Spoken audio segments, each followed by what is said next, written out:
So hello students. तो कल हम लोगों ने विज्ञान और मापन में सीजीएस से एमकेएस में कैसे चेंज किया जाता है और एमकेएस से सीजीएस में कैसे चेंज किया जाता है वो हम लोग सीखे थे और उस पर कुछ एग्जाम्पल भी देखे थे और मैं आप लोगों को कुछ बनाने भी दिया था इस साइज में होमवर्क, शायद आप लोग कंप्लीट कर लिए होंगे। ठीक है, तो आज हम लोग पढ़ते हैं मानक ऐसे उपसर्ग। सर बोलो सर एटा पेटा क्या सब लिखे हो आप, इसका मतलब क्या हुआ? इसका मतलब ये हुआ, देखो जब आधारी राशि का साथ हम लोग ऐसा यूनिट देखे थे, मीटर किलोग्राम, मतलब लेंथ को मीटर से मापते हैं और मास को किलोग्राम से। तो ये मतलब आधारी राशि जो साथ निकला था वो भी हर जगह डिफाइंड नहीं था, मतलब हर जगह वो भी वैलिड नहीं हुआ, कुछ जगह वो भी दिक्कत आने लगा। तो आप लोग बोले सर क्यों, कितना लोग सब बना के तो बनाए वो साथ की सब जगह काम आएगा, फिर वो भी सब जगह कहीं नहीं काम आएगा। देखो ये दिक्कत हुआ, जैसे हम देखो अगर यहाँ से हम अमेरिका की दूरी मानते हैं, तुम्हारे घर से मतलब अमेरिका की दूरी कितना है, लगभग मान लेते हैं 12,000 किलोमीटर। कितना हजार किलोमीटर? 12,000 किलोमीटर। अगर इसको हम बोलेंगे अगर मीटर निकालो तो मीटर में नापो तो बहुत दिक्कत हो जाएगा, होगा कि नहीं? तो बोलने वाला दिक्कत होगा कि नहीं? ऐसे अगर हम बोले कि देखो जैसे ये इस पेज का इसका मोटापा मुझे चाहिए, इसका मोटापा ये कितना मोटा है, ये देख रहे हो, इसका मोटापा कितना मीटर का होगा, तो लेंथ हर वक्त मीटर में होता है। तो आप लोग बोले सर ये तो मीटर में कैसे निकाल पाएंगे? तो इस सब दिक्कत को मतलब देखते हुए और एक और चार्ट बना दिया, मानक ऐसा उपसर्ग। उपसर्ग मतलब कोई चीज के पहले जो यूज होता है, तो वो बना दिया गया कि ये देखो अगर छोटा से छोटा नंबर चाहिए तो माइनस में ले आओ और बड़ा से बड़ा नंबर चाहिए तो प्लस में ले आओ। मतलब सर देखो जैसे अंश मतलब क्या होता है? हिस्सा। अंश मतलब क्या होता है? हिस्सा। जैसे 1 का 1,000वां हिस्सा मतलब 1/1000 होता है कि नहीं? तो बोलना वाला होता है, ठीक। 1/1000 को क्या लिख सकते हैं? 10 का पावर 3 लिख सकते हैं। एक चीज याद रख लो, सिखा देते, अगर कोई चीज नीचे रहे जैसे 10 का पावर 2 है, ठीक, और ये प्लस में है, तो अगर हम इसको ऊपर ले जाएंगे, हर से अंश में ले जाएंगे, मतलब क्या, नीचे से क्या ले जाएंगे ऊपर, तो ये क्या हो जाएगा? ये प्लस जो है ना माइनस हो जाएगा। ये प्लस था अब ये माइनस हो गया, ठीक। अगर ऐसे ही अगर 10 का पावर -4 रहा, 10 का पावर -4 रहा, ये अंश में था, इसको हर में लाना है, तो ये 4 माइनस में नीचे आ जाएगा, तो क्या हो जाएगा? प्लस में। किसी को कोई दिक्कत नहीं? ठीक है, चलो देखते हैं। ये 10 का पावर क्या है? माइनस, मतलब 10 का पावर क्या है? 3, ये प्लस में है ना, अगर हम इसको ऊपर ले जाएं तो क्या हो जाएगा? 10 का पावर -3। तो यही डिफाइन किया गया किसको? मिली को, ठीक है। तो ऐसे अगर जितना से छोटा नंबर चाहिए वो हम किस में ले लेंगे? इसमें ले लेंगे, और बड़ा से बड़ा नंबर चाहिए तो हम इसमें ले लेंगे। देखो जैसे मिली को किसे डिफाइन किया? 10 का पावर -3 से संकेत है इसका स्मॉल m। माइक्रो 10 का पावर -6, इसका संकेत देखो माइक्रो का म्यू, याद कर लेना। 10 का पावर -9 एन, 10 का पावर -12 पीको पी, 10 का पावर -15 फेमटो एफ, स्मॉल है, सब स्मॉल ही यूज है इसमें। 10 का पावर -18 एटो और ए, सीख गए। अब आते हैं गुणाज पे। देखो गुणाज क्या हुआ, हम क्या बोले थे, यहां से पटना की दूरी अगर मान लो 3000 मीटर है, कितना मीटर है? 3000 मीटर। 3000 मीटर है, इसको हम ये लिख सकते हैं 3 गुने 0 कितना है? 3, तो इसको 10 का पावर 3 मीटर, ठीक। अच्छा 10 के पावर 3 मतलब 1 किलोमीटर, और 1000 मीटर मतलब क्या? 1 किलोमीटर होता है कि नहीं? तो 3 किलोमीटर। 10 के पावर 3 में क्या लिख सकते हैं? किलो लिख सकते हैं। किलो मतलब क्या हुआ? अगर देखो ग्राम क्या है किलो, तो 1000 ग्राम, और मीटर क्या है किलो, तो 1000 मीटर, ठीक है। तो देखो 10 के पावर 3 को हम क्या लिख सकते हैं? किलो, और मीटर तो पहले से है ही, तो 3000 मीटर बराबर 3 किलोमीटर, सीख गए। तो अगर प्लस में पॉजिटिव में चाहिए तो ये यूज करेंगे, और नेगेटिव में चाहिए तो ये यूज करेंगे। मेगा का 10 का पावर 6 एम। अगर देखो 1/1 लाख, 1/1 लाख मतलब 1 पर 5 जीरो है ना, इसको अगर ऊपर ले जाएंगे, देखो 10 का पावर 5, 10 का पावर -5, सीख गया। अगर यही चीज 1 लाख ऊपर में रहे तो जैसे 1 पर 1 2 3 4 5, इसको 10 का पावर लिख सकते हैं 5, ये मीटर में है तो ये भी हो गया मीटर में, सीख गए। कोई दिक्कत? देखो 10 का पावर 6 क्या होगा? मेगा, कैपिटल एम, इसका संकेत क्या है? Capital M. 10 का पावर 9 जीगा, हिंदी में जीगा, इंग्लिश में गीगा होता है। हिंदी में जीगा, इंग्लिश में गीगा, ठीक है। इसको लेकिन पढ़ेंगे जीगा, तो किससे डिनोट करते हैं? कैपिटल जी से। 10 का पावर 12 टेरा, कैपिटल टी से। 10 का पावर 15 पेटा, कैपिटल पी से। 10 का पावर 18 एक्सा, कैपिटल ए से। तो मानक ऐसा उपसर्ग का आप लोगों को कॉन्सेप्ट क्लियर हो गया होगा कि मानक ऐसा उपसर्ग क्यों बना, ठीक है। अब हम लोग देखेंगे कि मतलब आप लोग आधारी राशि तो पढ़े थे कि आधार राशि कितने प्रकार होती है। व्युत्पन्न राशि हम लोग नहीं पढ़े थे। व्युत्पन्न राशि का मात्रा कैसे डिफाइन किया जाता है अब हम अगले देखेंगे, मतलब इसके बाद जो हम पढ़ेंगे वही पढ़ेंगे। अगर आप लोग को अच्छा या नोट कर लो, इसको समझ में आ गया तो हम पॉज करके, ठीक।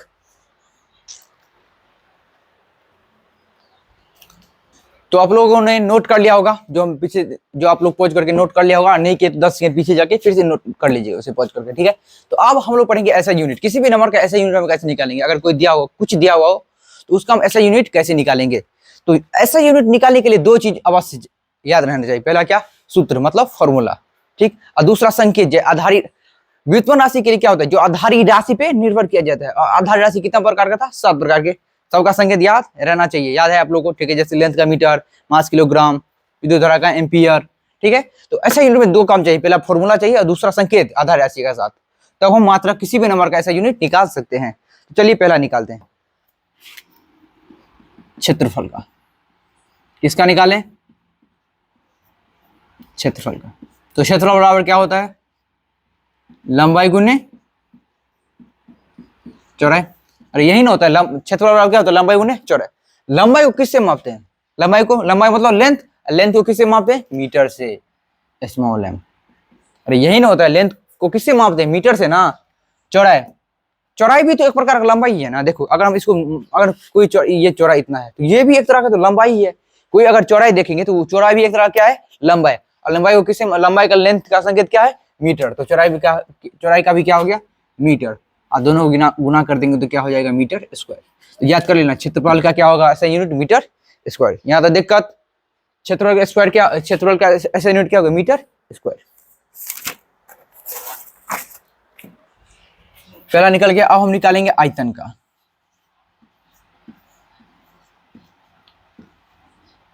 किसका निकालेंगे, आयतन का। आयतन बराबर क्या होता है, आयतन बराबर क्या, लंबाई गुने चौड़ाई गुने ऊंचाई। यही ना होता है ऊंचाई का, लंबाई गुने चौड़ाई गुने ऊंचाई। किसका, आयतन का। अच्छा, लंबाई, लंबाई मतलब लेंथ, लेंथ को किससे मापते हैं, मीटर से। चौड़ाई भी एक प्रकार का लेंथ ही हुआ, ठीक। ऊंचाई, ऊंचाई भी तो एक प्रकार का लेंथ। ऊंचाई कितना ऊंचा है, ऊंचाई भी तो एक प्रकार का लेंथ ही हुआ। लेंथ को किससे मापते हैं, मीटर से। तो ये ऊंचाई भी क्या हो गया, मीटर। अगर तीनों गुना करेंगे तो क्या आ जाएगा, मीटर क्यूब। तो आयतन का कोई अगर आपको, आप लोगों को ऐसा यूनिट पूछे तो क्या आ जाएगा, मीटर क्यूब। यहाँ तक किसी कोई दिक्कत, अरे बोलो दिक्कत है, नहीं। चलिए तीसरा देखते हैं। तीसरा निकालेंगे घनत्व का। किसका, घनत्व का। तो क्या बोले, सबसे पहले किसी भी नंबर का, किसी भी चीज का अगर ऐसा यूनिट निकालना हो तो सबसे पहले उसका फॉर्मूला याद रहना चाहिए। तो घनत्व, घनत्व बराबर क्या होता है, घनत्व बराबर होता है द्रव्यमान बट्टे आयतन। द्रव्यमान, द्रव्यमान बट्टे आयतन। अच्छा, द्रव्यमान, द्रव्यमान किससे मापते हैं, किलोग्राम से, ठीक। और आयतन, आयतन को क्या निकाला, लंबाई गुने चौड़ाई गुने ऊंचाई, लास्ट में क्या निकला, मीटर क्यूब। तो किलोग्राम पर मीटर क्यूब, इसको ऐसे लिखेंगे, किलोग्राम और -3 हो गया। अरे हुआ कि नहीं, घनत्व का क्या होता है, द्रव्यमान बटे आयतन, किलोग्राम पर मीटर क्यूब। किलोग्राम मीटर ऊपर भेजे, क्या क्या बोले, किसी अगर नंबर नीचे में रहेगा, अगर उसको ऊपर भेजना है तो प्लस में रहेगा, तो किस में हो जाएगा, माइनस में। तो ये निकल गया, निकल गया कि नहीं। ये किस में है, एमपीएस में है कि नहीं।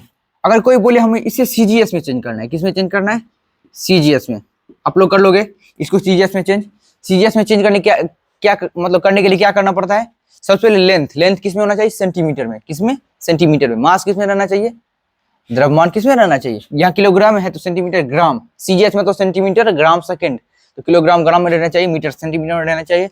आप लोग निकाल लोगे, ठीक है, निकाल लेना। यहाँ तक किसी को दिक्कत, दिक्कत नहीं है, ठीक। अब हम लोग निकालेंगे वेग का। वेग, वेग बराबर होता है विस्थापन बट्टे समय।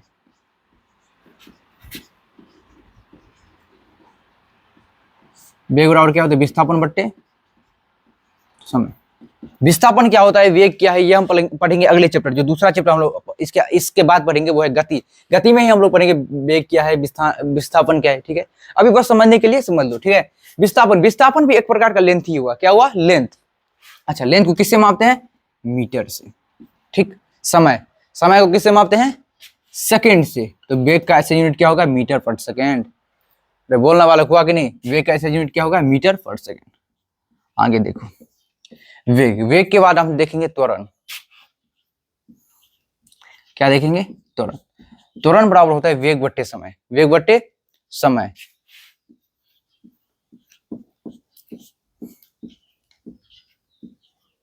अच्छा, वेग क्या निकला है? Metre per second. वेग के जगह पे हम मीटर पर सेकंड लिख सकते हैं कि नहीं? यहाँ वेग के जगह पे मीटर पर सेकंड लिख सकते हैं, वेग के जगह पे मीटर पर सेकंड। अच्छा, एक सेकंड समय और है तो 1 सेकंड से और गुना हो जाएगा, तो मीटर पर सेकंड स्क्वायर। अगर इसको ऊपर भेज देंगे तो m(s⁻²).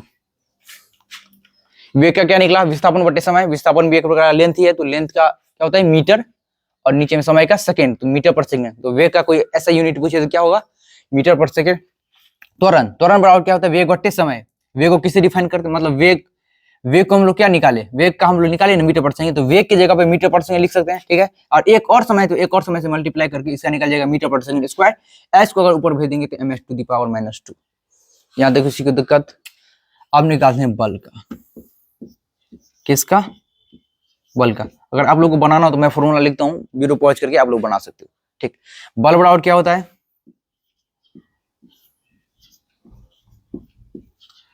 द्रव्यमान गुने त्वरण। अच्छा, द्रव्यमान का क्या होता है? किलोग्राम। त्वरण का metre per second square. Metre per second square, तो क्या निकल जाएगा? Kilogram metre per second square, ठीक। अगर आप लोग को ये नोट करना है तो नोट कर लो वीडियो पॉज करके। तो आप लोगों ने नोट कर लिया होगा। यहाँ एक चीज देखो, यहाँ क्या है? Kilogram metre per second square. इसको हम लोग बोलते हैं न्यूटन। क्या बोलते हैं? न्यूटन। इसको हम लोग न्यूटन क्यों बोलते हैं वो हम पढ़ेंगे अगले चैप्टर में, बस समझ लो। किलोग्राम मीटर पर सेकंड को स्क्वायर क्या बोलते हैं? न्यूटन। अगर कोई आपको पूछे कि बल का ऐसा यूनिट क्या होता है तो क्या बोलोगे? न्यूटन। बल का ऐसा यूनिट न्यूटन। अगर आपको कोई पूछे कार्य का, किसका? कार्य का। अगर कार्य का ऐसा यूनिट पूछे तो वो होता है जूल। यहाँ तो किसी कोई दिक्कत नहीं होना चाहिए। ये नोट कर लो, अगर नोट करना है तो अब इसको हम मिटा देंगे। तो चलो, तो 6 तक हम लोग देख लिए थे। अब देखेंगे कार्य का। कार्य का ऐसा यूनिट होता है क्या? कार्य का ऐसा यूनिट क्या होता है? जूल। क्या होता है? जूल। उसको हम संकेत डिनोट करते हैं जैसे, ठीक। आप लोग ये सीख लिए कार्य का। अब हम लोग सीखेंगे दाब, कि दाब किसे कहते हैं। दाब का तो बाद में निकालेंगे ऐसा यूनिट, पहले आएगा पता तो चलेगा कि दाब कहते किसे। दाब का क्या निकालेंगे? ऐसा यूनिट। तो दाब को कहते हैं प्रति एकांक क्षेत्रफल पर लगने वाले बल को दाब कहते हैं। अगर कोई चीज में अगर हम कुछ बल लगाए, उसका जो क्षेत्रफल है जिसमें हम बल लगाएंगे उसी को क्या बोलते हैं? दाब। मतलब प्रति एकांक क्षेत्रफल पर लगने वाले बल को हम क्या बोलते हैं? दाब। दाब बराबर क्या होता है? दाब बराबर होता है बल बट्टे क्षेत्रफल, ठीक। बल का हम लोग निकाले थे, देखो यहाँ अगर 10 सेकंड पीछे कर लो, यहाँ हम बल का निकाले थे। क्या निकला था? Kilogram metre per second square. यही निकला था कि नहीं? निकला था। क्षेत्रफल का ऐसा यूनिट हम सबसे पहले निकाले थे 1 नंबर पे, क्या? मीटर स्क्वायर निकाले थे, बोलो, ठीक है। एक काम करो, यहाँ से हम दो चीज आप लोगों को बताएंगे अच्छे से। पहले यहाँ से देख लो, ये मीटर से मीटर कट जाएगा तो क्या निकला? किलोग्राम s⁻², और m⁻⁻1। मतलब सर मीटर से 1 मीटर कट गया, यहाँ तो 2 मीटर है ना, हाँ, तो 1 मीटर बचा। अरे तुम ही को बोल रहे हैं, तुम ही को 1 मीटर बचा ना। ये मीटर प्लस में ऊपर जाएगा तो माइनस में आ जाएगा, हाँ। एस का स्क्वायर है, अरे बोलो ना, है ना। एस का स्क्वायर ऊपर जाएगा तो क्या हो जाएगा? -2। किलोग्राम है ही पहला तरीका। दूसरा ऐसे निकाल सकते हैं, देखो इसको बिना काटे हुए, जैसे क्या है? Kilogram metre per second square into metre square. इसको हम लोग क्या बोले थे? इसको हम लोग न्यूटन बोले थे कि नहीं बोले थे? तो इसको हम ये लिख सकते हैं न्यूटन पर मीटर स्क्वायर। अगर आपको कोई पूछे दाब का ऐसे मात्रा, क्या बोलेंगे? न्यूटन पर मीटर स्क्वायर। हम इसको 1 पास्कल बोलते हैं, 1 पास्कल। अगर कोई आपसे पूछे 1 पास्कल बराबर क्या होता है तो आप लोग क्या बोलोगे? Kilogram metre per second square, मतलब kilogram metre per second square into metre square. और दूसरा 1 पास्कल बराबर होता है न्यूटन पर मीटर स्क्वायर। क्या होता है? न्यूटन पर मीटर स्क्वायर। तो दाब का ऐसा यूनिट क्या होता है? न्यूटन पर मीटर स्क्वायर। और न्यूटन पर मीटर स्क्वायर बराबर होता है 1 पास्कल। यहाँ तक किसी को दिक्कत होना भी नहीं चाहिए। चलिए अब हम लोग देखेंगे वायुमंडलीय दाब। क्या देखेंगे? वायुमंडलीय दाब किसे कहते हैं? वायुमंडलीय दाब समुद्री सतह पे जो वायु के द्वारा प्रेशर लगता है उसे बोलते हैं वायुमंडलीय दाब।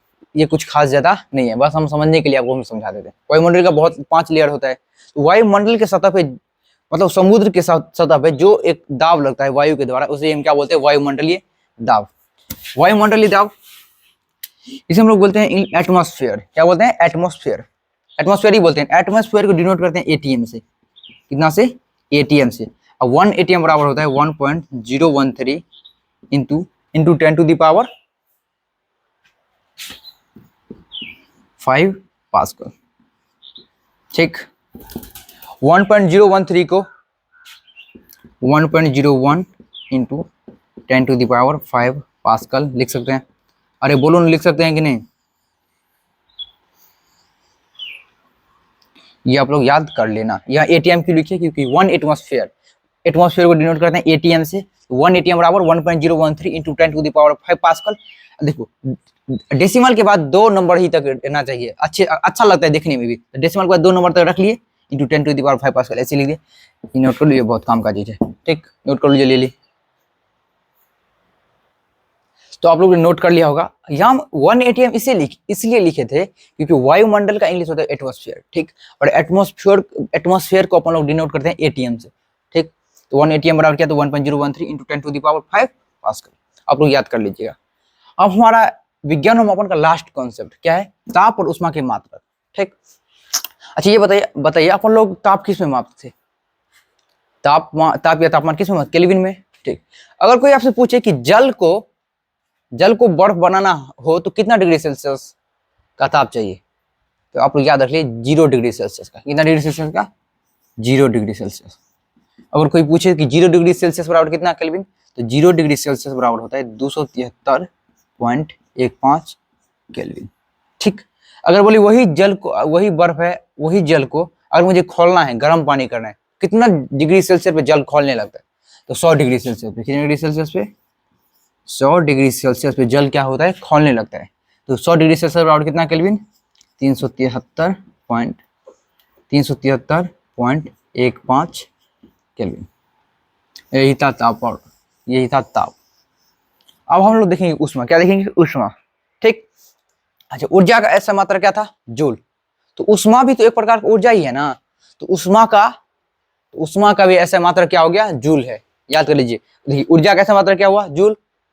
उष्मा भी एक प्रकार का ऊर्जा ही है, तो उष्मा का भी ऐसा मात्रा क्या हो गया? जूल। लेकिन उष्मा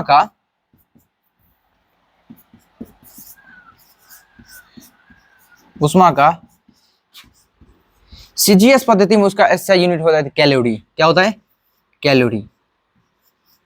कैलोरी, जिसको हम CAL से डिनोट करते हैं। ठीक है, क्या होता है उष्मा का सीजीएस पद्धति में उसका मतलब क्या होता है? ऐसा यूनिट कैलोरी। क्या होता है? कैलोरी। कई जगह उसका किलो कैलोरी भी होता है। क्या होता है? Kilo calorie.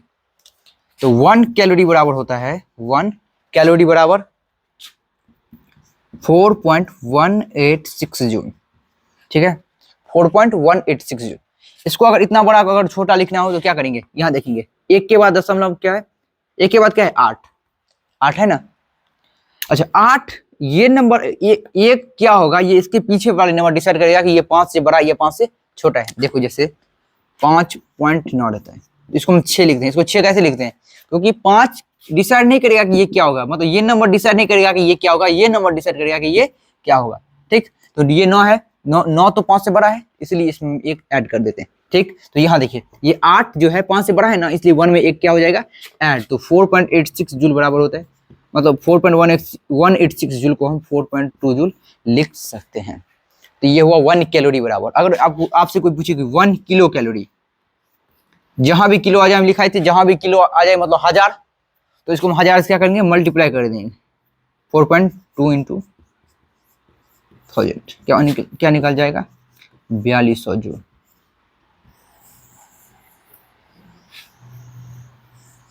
निकल गया। 0 डिग्री सेल्सियस बराबर 273.15 केल्विन, 100 डिग्री सेल्सियस बराबर 373.15 केल्विन। उष्मा का सीजीएस पद्धति में इसका क्या होता है? ऐसा यूनिट क्या होता है? SI यूनिट क्या हो जाता है? कैलोरी। 1 कैलोरी बराबर 4.186 जूल, जिसे अपन लोग 4.2 जूल लिख सकते हैं। और 1 किलो कैलोरी बराबर होता है 4.2 इंटू 100, मतलब 1000 जूल, इसको 4200 जूल लिख सकते हैं। यहाँ तक किसी को कोई दिक्कत? हमारा चैप्टर एंड हो गया। बस हम एक चीज लास्ट में सीखना बाकी रह गया। क्या? कि मतलब डिग्री सेल्सियस को डिग्री केल्विन में कैसे चेंज करेंगे और डिग्री केल्विन को डिग्री सेल्सियस में कैसे चेंज करेंगे। अगर आपको ये लिखना हो तो आप ये लिख लो, क्योंकि लास्ट टॉपिक हम पढ़ने वाले हैं कि डिग्री सेल्सियस से डिग्री केल्विन में कैसे चेंज किया जाता है और डिग्री केल्विन से डिग्री सेल्सियस में कैसे चेंज किया जाता है। इसे आप लोग जल्दी नोट कर लो। चलिए अब हम लोग सीखेंगे डिग्री सेल्सियस से डिग्री केल्विन में कैसे चेंज करते हैं और केल्विन से डिग्री सेल्सियस में कैसे चेंज करते हैं। तो पहला क्वेश्चन 300 केल्विन, कितना केल्विन 300 केल्विन, इसको किसमें चेंज करना है डिग्री सेल्सियस में। अरे बोलना वाला किसमें डिग्री सेल्सियस में। तो एक फॉर्मूला याद रख लो, क्या एक फॉर्मूला कि अगर डिग्री सेल्सियस से अगर डिग्री केल्विन में चेंज करना हो तो 273.15 जोड़ देंगे। आप 273 भी जोड़ सकते हो, मतलब क्या डिग्री सेल्सियस से अगर डिग्री केल्विन में चेंज करना हो तो 273 ऐड कर देंगे और डिग्री केल्विन से अगर डिग्री सेल्सियस में चेंज करना हो तो 273 घटा देंगे। 273 क्या करेंगे घटा देंगे। तो 300 मतलब कि 300 केल्विन में है, इसको किस में चेंज करना है डिग्री सेल्सियस में। तो क्या करेंगे इसमें से 300 माइनस 273 डिग्री सेल्सियस, इसको हम क्या करेंगे घटा देंगे। कितना हो जाएगा ये 27 डिग्री सेल्सियस, मतलब 300 केल्विन बराबर क्या हो जाएगा 27 डिग्री सेल्सियस। होगा कि नहीं। अरे बोलने वाला होगा कि नहीं। चलो दूसरा देखते हैं। दूसरा हम देखे 274 केल्विन, 274 केल्विन, इसको किस में चेंज करना है डिग्री सेल्सियस में। तो क्या बोले अगर केल्विन से डिग्री सेल्सियस में चेंज करना हो तो 273 क्या करेंगे घटा देंगे। तो इसमें से माइनस करेंगे किसको 273 को। तो किस में चेंज होगा डिग्री सेल्सियस में। तो कितना हो जाएगा 1 डिग्री सेल्सियस। किसी को दिक्कत डिग्री केल्विन से डिग्री सेल्सियस में चेंज करना सीख लिया। अब हम लोग सीखेंगे इस पे आप लोग को हम 4-5 क्वेश्चन देते हैं, आप लोग बना लीजिएगा। तीसरा क्या 500 केल्विन, 500 केल्विन बराबर कितना डिग्री सेल्सियस।